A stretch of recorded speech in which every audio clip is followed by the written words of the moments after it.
Greetings in the name of Jesus Christ. I just thought of sharing this scripture. The Bible says in Hebrews chapter number 12, verse number 28, therefore, since we are receiving a kingdom which cannot be shaken, let us have grace by which we may serve God acceptably with reverence and godly fear. So the scripture is telling us that we have a kingdom that we are receiving that is unshakable, unmovable, permanent.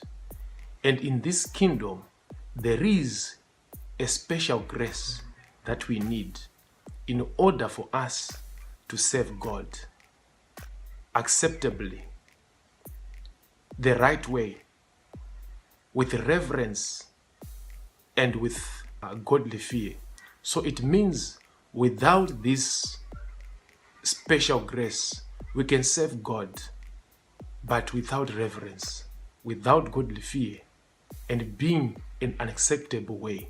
So it is my prayer that may the Lord help you and I, that we seek this special grace to serve God acceptably with reverence and godly fear. God bless you.